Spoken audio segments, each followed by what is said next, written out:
दिन भर की बड़ी खबरों में आपका स्वागत है। मैं हूं आपके साथ सुनीता तिवारी। आज की इस बुलेटिन में हम बात करेंगे बिहार की नीतीश सरकार में मंत्री बनाए गए दीपक प्रकाश। आरएलएम चीफ उपेंद्र कुशवाहा ने बताई वजह कि आखिर क्यों उन्होंने अपने बेटे दीपक को ही नीतीश कुमार की कैबिनेट में जगह दिलवाई।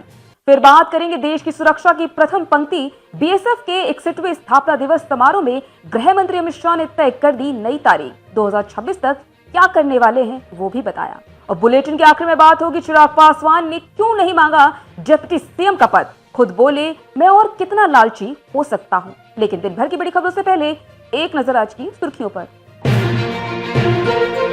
प्रधानमंत्री नरेंद्र मोदी G20 शिखर सम्मेलन में भाग लेने के लिए जोहानिसबर्ग रवाना हुए। समावेशी विकास, आपदा जोखिम में कमी और न्यायोचित भविष्य जैसे विषयों पर 3 सत्रों को संबोधित करेंगे। 61 साल बाद उत्तर प्रदेश में होने जा रहा है नेशनल जम्बूरी। मुख्यमंत्री योगी आदित्यनाथ ने देखी तैयारी, अधिकारियों को दिए निर्देश। डॉक्टर मुजम्मिल, आदिल, शाहीन और इरफान के फोन का डिलीटेड डेटा आया सामने। कई चौंकाने वाले आए खुलासे। बिहार महिला कांग्रेस की प्रदेश अध्यक्ष सरवत जहां ने दिया इस्तीफा, पार्टी पर लगाए गंभीर आरोप। महाराष्ट्र सरकार की तरफ से सरकारी कर्मचारियों के लिए जारी की गई गाइडलाइन, सांसद विधायक आए तो खड़े होना जरूरी, ये नियम नहीं माना तो सरकारी कर्मचारियों पर होगा एक्शन। आटा चक्की में बारूद का सामान पीसता था आतंकी डॉक्टर मुजम्मिल के घर मिली तबाही की मशीनें। आटा चक्की और इलेक्ट्रॉनिक मशीन को जांच के लिए फॉरेंसिक लैब भेजा गया। सीएम धामी के ऑपरेशन कालनेमी के तहत देहरादून पुलिस की बड़ी कार्रवाई, बांग्लादेशी नागरिक हुए गिरफ्तार। कर्नाटक के उदयपुर जिले की पुलिस ने देश की समुद्री सुरक्षा से जुड़ा एक बड़ा खुलासा करते हुए उत्तर प्रदेश के 2 युवकों को किया गिरफ्तार। पाकिस्तान को भेज रहे थे शिपयार्ड की गोपनीय तस्वीरें।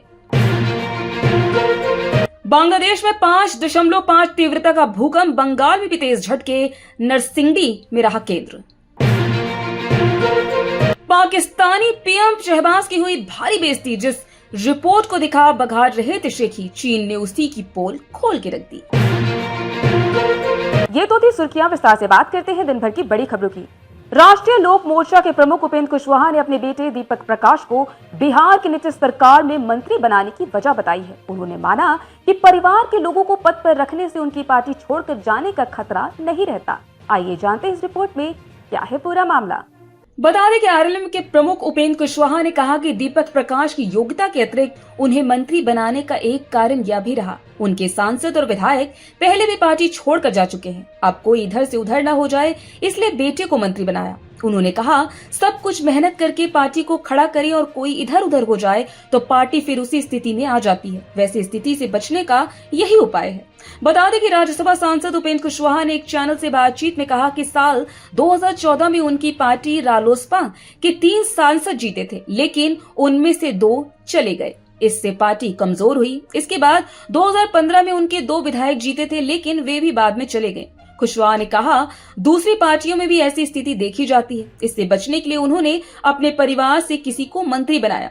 बता दें कि कुशवाहा की पार्टी रालोमो के कोटे से नीतीश कैबिनेट में मंत्री बनाए गए दीपक प्रकाश फिलहाल बिहार विधानमंडल के किसी भी सदन का हिस्सा नहीं है। बता दें कि विधानसभा चुनाव 2025 में रालोमो के 6 में से 4 प्रत्याशी जीतकर सदन पहुंचे, जिनमें कुशवाहा की पत्नी स्नेहलता भी शामिल है। हालांकि उपेंद्र ने चारों विधायकों में से किसी को भी मंत्री नहीं बनाया। माना जा रहा है कि अब मंत्री बेटे दीपक प्रकाश को वे भाजपा और जेडीयू के सहयोग से विधान परिषद का सदस्य बनाएंगे। कहा जाता है कि एनडीए में सीट बंटवारे के दौरान कुशवाहा से भाजपा ने एक एमएलसी का वादा भी किया था। बेटे को मंत्री बनाए जाने पर कुशवाहा ने ये भी कहा कि बिहार के भविष्य को लेकर वह उत्साहित हैं। नए लोग आएंगे तो अच्छा काम करेंगे, उनमें क्षमता और ऊर्जा ज्यादा होती है, उसका इस्तेमाल करके बिहार का ज्यादा विकास करेंगे। उन्होंने ये भी कहा कि नए लोगों का जोश है, पुराने लोगों का अनुभव, बिहार के विकास में सबके योगदान की बहुत जरूरत है। केंद्रीय गृह मंत्री अमित शाह ने सीमा सुरक्षा बल यानी बीएसएफ के लिए नई योजनाओं की घोषणा करते हुए कहा कि सीमा पार से होने वाले आतंक और घुसपैठ के खिलाफ अभियान और तेज किए जाएंगे। पहलगाम में हाल के आतंकी हमले का जिक्र करते हुए उन्होंने कहा कि नागरिकों को धर्म देखकर निशाना बनाया गया था, जिसके बाद पाकिस्तान को जवाब देने के लिए ऑपरेशन सिंदूर चलाया गया। आइए जानते हैं इस रिपोर्ट में और क्या कहा गृह मंत्री अमित शाह ने सीमा पार से होने वाले आतंक और घुसपैठ पर लगाम लगाने को लेकर। बता दें कि देश की सुरक्षा प्रथम पंक्ति बीएसएफ के 61वें स्थापना दिवस समारोह के मौके पर गृह मंत्री अमित शाह ने पाकिस्तान द्वारा घुसपैठ करने पर बड़ा बयान दिया है। गृह मंत्री के अनुसार अटैक के बाद पाकिस्तान की सेना हरकत में आई, लेकिन बीएसएफ जवानों ने मोर्चे पर पूरी तैयारी के साथ जवाब दिया। देश की सुरक्षा की प्रथम पंक्ति बीएसएफ के 61वें स्थापना दिवस समारोह में अमित शाह ने बताया कि सुरक्षा बलों ने ऑपरेशन सिंदूर के दौरान जैश-ए-मोहम्मद और हिजबुल के नेटवर्क के खिलाफ कार्रवाई कर 9 स्थानों पर उनके ढांचे को पूरी तरह समाप्त किया। उनके अनुसार उद्देश्य स्पष्ट था, आतंकवाद का सफाया और देश के नागरिकों की सुरक्षा। गृह मंत्री अमित शाह ने स्पष्ट तारीख बताते हुए कहा, हमारा संकल्प है 31 मार्च 2026 तक देश को नक्सल समस्या से पूरी तरह मुक्त कर देंगे। अमित शाह के अनुसार बीएसएफ ने सीमाओं के रास्ते होने वाले ड्रग और हथियार तस्करी पर बड़ी चोट की है। सीमा पर सक्रिय गिरोह को पकड़ने के लिए अलग से अभियान चलाया गया और कई बड़ी कामयाबियां मिली। उन्होंने कहा, आज बीएसएफ सभी सीमाओं पर घुसपैठ रोकने के लिए पूरी क्षमता से काम कर रही है। शाह के मुताबिक कुछ राजनीतिक दल घुसपैठियों को बाहर निकालने के अभियान को कमजोर करने की कोशिश कर रहे हैं, जबकि चुनाव आयोग एसआईआर के माध्यम से इस प्रक्रिया को व्यवस्थित और सुरक्षित बनाने में सहयोग कर रही है। केंद्रीय गृह मंत्री ने विपक्षी गठबंधन में शामिल पार्टियों का नाम लिए बिना कहा, कुछ राजनीतिक दल घुसपैठियों को निकालने के इस अभियान को कमजोर करना चाहते हैं। उन्होंने बिहार चुनाव को उदाहरण देते हुए कहा कि जनता ने इस मुद्दे पर एनडीए को बहुमत दिया। शाह ने कहा, दुर्भाग्यपूर्ण है कि कुछ राजनीतिक दल चुनाव आयोग की मतदाता सूची को सही करने के लिए लाई गई एसआईआर प्रक्रिया का विरोध कर रही है। उन्होंने आगे कहा, मैं आज देशवासियों से अपील करता हूं, वे खुलकर और पूरी तरह से चुनाव आयोग द्वारा चलाई जा रही एसआईआर प्रक्रिया का समर्थन करें। मैं घुसपैठियों का बचाव कर रहे राजनीतिक दलों को चेतावनी देना चाहता हूं कि बिहार चुनाव पूरे देश के जनादेश की तरह ही है। बिहार विधानसभा चुनाव में एनडीए के सहयोगी चिराग पासवान का प्रदर्शन बेहतरीन रहा। 29 सीटों पर चुनाव लड़ने वाली लोक जनशक्ति पार्टी रामविलास ने 19 सीटों पर अपनी जीत दर्ज की। इसे सीधे तौर पर चिराग पासवान का कमबैक माना जा सकता है। बिहार चुनाव के अच्छे नतीजों को देखते हुए कयास लगा रहे थे कि चिराग एनडीए से किसी बड़े पद की डिमांड रखेंगे, लेकिन ऐसा हुआ नहीं। जब उनसे इस बारे में सवाल किया गया तो चिराग पासवान ने बड़ा बयान दिया है। आइए जानते हैं इस रिपोर्ट में और क्या कहा चिराग पासवान ने एनडीए से किसी बड़े पद की डिमांड न करने को लेकर। दरअसल चिराग पासवान से पूछा गया कि उन्होंने अपने लिए डिप्टी सीएम का एक पद क्यों नहीं मांग लिया। 19 सीटें लाने वाले के बाद भी उनके 2 मंत्री बने, लेकिन एक भी बड़ा पद नहीं मिला। क्या इस बात का मलाल है? इस सवाल के जवाब में लोजपा आर्रा के प्रमुख बोले, चिराग पासवान कितना और लालची हो सकता है। डिप्टी सीएम के पद की मांग कर लेना तो लालच की ही बात होगी। चिराग पासवान ने आगे कहा, आप खुद देखिए मैं कहां से कहां आया हूं। साल 2021 में मेरे संघर्ष का दौर सबने देखा। उस समय मेरे आसपास एक आदमी नहीं दिखता था। कहीं कार्यक्रम करना हो तो सोचना पड़ता था कि 10 लोग कहां से लाएंगे, व्यवस्था कैसे तैयार होगी।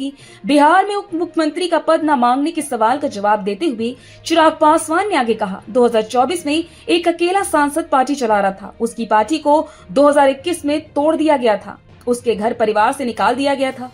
उस अकेले सांसद पर 2024 में प्रधानमंत्री मोदी ने विश्वास जताया, उसे 5 सीटें लड़ने को दी। सांसद ने कहा, आज यह बात होती है कि चिराग पासवान ने 5 सीटें जीत ली थी, लेकिन ये तो बात की बात है। पहली बात तो ये है कि मुझ पर विश्वास जताया गया कि मैं जीत सकता हूँ। उनके विश्वास पर मैं खरा उतरा। ये सेकेंडरी बात है। चिराग पासवान ने आगे कहा, एक सांसद वाली पार्टी को 5 सीटें लड़ने को दी गई। 0 विधायक वाली पार्टी को 29 सीटों पर बिहार विधानसभा चुनाव लड़ने को दिया गया।